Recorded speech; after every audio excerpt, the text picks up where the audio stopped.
नमस्ते बच्चों, BA second year की क्लास में आपका हार्दिक स्वागत है। इसके पूर्व के लेक्चर में हमने संसद पे चर्चा की थी। मैंने आपको बताया था कि अनुच्छेद 79 के अनुसार व्यवस्था की गई है कि भारतीय संघ की एक संसद होगी जिसका निर्माण राष्ट्रपति तथा दो सदनों से मिलकर होगा, जिनके नाम लोकसभा तथा राज्यसभा होंगे। हमने द्विसदनात्मक व्यवस्थापिका की स्थापना की है। चूँकि भारत में संघात्मक व्यवस्था को अपनाया है, तो जो दूसरा सदन है जिसको हम उच्च सदन कहते हैं, द्वितीय सदन कहते हैं, वो राज्यों का प्रतिनिधित्व करता है। अब राज्यसभा के गठन की हम बात करते हैं तो राज्यसभा संसद का द्वितीय या उच्च सदन है। संविधान के अनुच्छेद 80 के अनुसार राज्यसभा के सदस्यों की अधिकतम संख्या 250 हो सकती है, परंतु आजकल ये संख्या 245 है। इनमें से 12 सदस्य राष्ट्रपति द्वारा नामजद किए जाते हैं। ये वे व्यक्ति होते हैं जिन्हें कला, साहित्य, विज्ञान और समाज सेवा के क्षेत्र में विशेष ज्ञान और अनुभव प्राप्त होता है। शेष सदस्य जनता द्वारा अप्रत्यक्ष रूप से निर्वाचित होते हैं। ये सदस्य संघ की इकाइयों का प्रतिनिधित्व करते हैं और इनका चुनाव एकल संक्रमणीय मत तथा आनुपातिक प्रतिनिधित्व की पद्धति के अनुसार संघ के विभिन्न क्षेत्रों की विधानसभाओं के सदस्यों के द्वारा किया जाता है। जिन क्षेत्रों में विधानसभाएं नहीं होती वहाँ इसके लिए अलग निर्वाचक मंडल का गठन किया जाता है।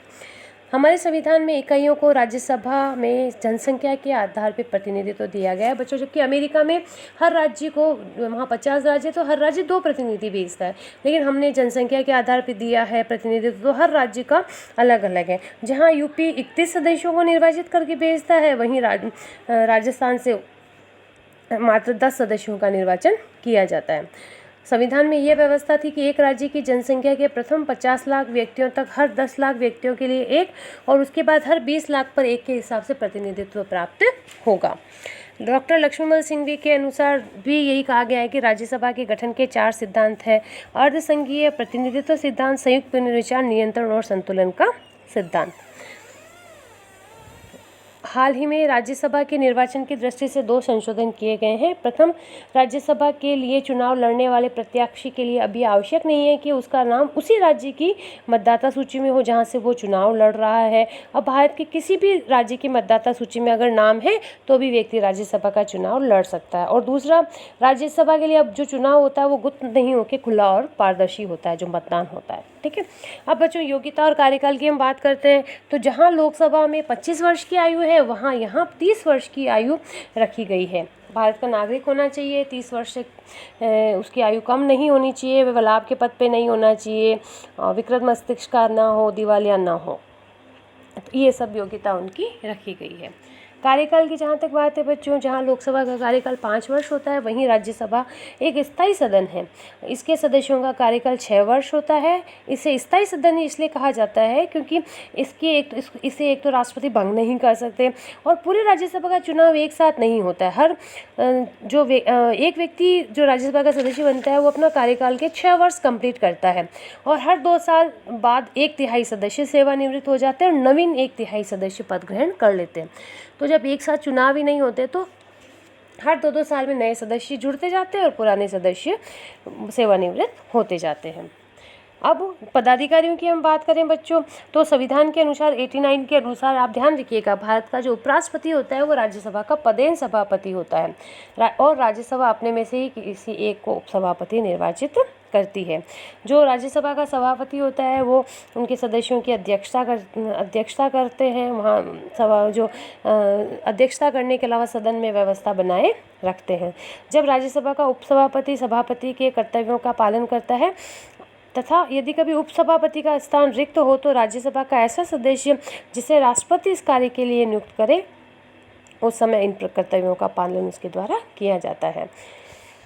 सदस्य राज्यसभा में भी गणपूर्ति की संख्या 1/10 है। अब बात आती है बच्चों राज्यसभा के कार्य और शक्तियों की। सबसे पहले विधायी शक्तियाँ। विधि निर्माण के संबंध में लोकसभा के साथ साथ राज्यसभा को भी अधिकार प्राप्त है। संविधान के द्वारा अवित्तीय विधेयकों के संबंध में लोकसभा और राज्यसभा को समान शक्तियां दी गई है। अवित्तीय विधेयक दोनों में से किसी भी जगह प्रस्तावित किया जा सकता है और दोनों सदनों से पारित होने के बाद वह राष्ट्रपति के पास हस्ताक्षर के लिए जाता है। लेकिन व्यवहारिक स्थिति बच्चों ये है कि अधिकांश विधेयक लोकसभा में ही रखे जाते हैं। अब देखिए बेटा, साधारण विधेयक के संबंध में अगर दोनों सदनों में मतभेद होता है तो राष्ट्रपति अनुच्छेद 108 के अंतर्गत उन दोनों की संयुक्त बैठक बुलाता है, जिसकी अध्यक्षता लोकसभा के अध्यक्ष के द्वारा की जाती है। अब चूंकि लोकसभा की सदस्य संख्या ज़्यादा होती है तो यहाँ पे लोकसभा ही बहुत ज़्यादा पावरफुल रहती है। इसके अलावा भी बच्चों एक और रीज़न है, क्या होता है कि राष्ट्रपति दोनों सदनों की जो ज्वाइंट बैठक है वो राष्ट्रपति बुलाता है और राष्ट्रपति ये कार्य मंत्रिपरिषद के परामर्श पे करता है। चूँकि मंत्रिपरिषद लोकसभा के प्रति उत्तरदायी होती है, अतः बहुत अधिक संभावना इस बात की है कि संयुक्त अधिवेशन बुलाने के संबंध में मंत्रिपरिषद लोकसभा के दृष्टिकोण का ही अधिक ध्यान में रखती है। और लोकसभा में जब बैठक बुलाई जाती है जॉइंट बैठक, तो विधेयक के भाग्य का निर्णय होता है। तो अगर वोटिंग होती है तो लोकसभा की सदस्य संख्या राज्यसभा की सदस्य संख्या से बहुत ज़्यादा है, तो वो वहाँ पे लोकसभा का पलड़ा ही भारी रहता है। अब दूसरे बच्चों, संविधान संशोधन के संबंध में दोनों को इक्वल राइट्स प्राप्त है। संसद के दोनों सदन अगर अपने कुल बहुमत और उपस्थित और मतदान में भाग लेने वाले सदस्यों के 2/3 बहुमत से ही किसी संविधान संशोधन अधिनियम को पारित करेंगे तो वह पारित माना जाता है। इस संबंध में किसी प्रकार की संयुक्त बैठक की कोई व्यवस्था नहीं है। आप ध्यान रखिए, कभी आपके जीके में भी ये क्वेश्चन पूछा जा सकता है। तीसरा बच्चों, वित्तीय शक्ति। वित्तीय क्षेत्र में राज्यसभा बहुत पावरफुल नहीं है, या यूँ कहूँ बिल्कुल भी पावरफुल नहीं है। क्यों? क्योंकि सबसे पहली बात तो ये वित्त विधेयक लोकसभा में ही रखे जाते हैं। लोकसभा से पारित होने के बाद राज्यसभा के पास आता है, राज्यसभा 14 दिन तक उसे पारित कर दे तो ठीक, नहीं तो उसे स्वतः ही पारित मान लिया जाता है। नेक्स्ट है बच्चों, कार्यपालिका शक्ति। संसदात्मक शासन व्यवस्था में मंत्रिपरिषद संसद के लोकप्रिय सदन के प्रति ही उत्तरदायी होती है। अतः भारत में भी मंत्रिपरिषद केवल लोकसभा के प्रति ही सामूहिक रूप से उत्तरदायी है, न कि राज्यसभा के प्रति। राज्यसभा के सदस्य मंत्रियों से प्रश्न तथा पूरक प्रश्न पूछ सकते हैं और उनकी आलोचना भी कर सकते हैं, परंतु उन्हें अविश्वास प्रस्ताव द्वारा मंत्रियों को हटाने का अधिकार नहीं है। ये अधिकार केवल लोकसभा को ही प्राप्त है।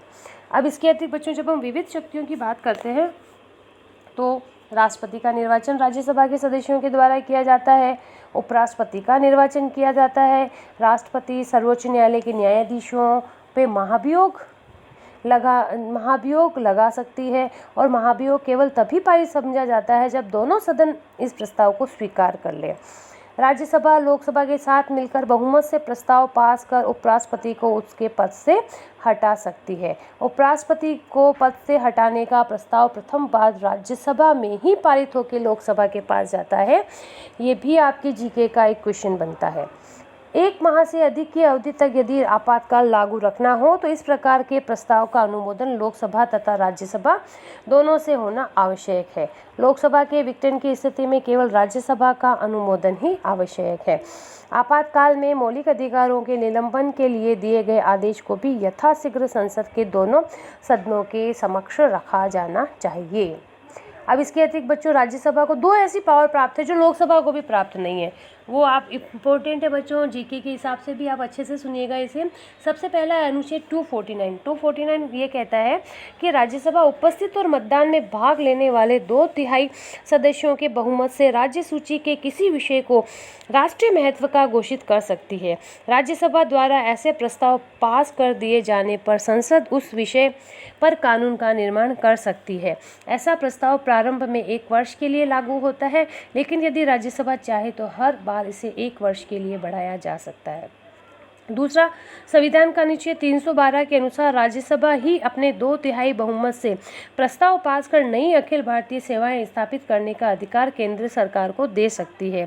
राज्यसभा जब इस प्रकार का प्रस्ताव पारित न कर दे तब तक संसद या भारत सरकार किन्हीं नवीन अखिल भारतीय सेवाओं की व्यवस्था नहीं कर सकती। तो आपने राज्यसभा के कार्य और शक्तियाँ देखे। आज के लिए बच्चों इतना ही। धन्यवाद।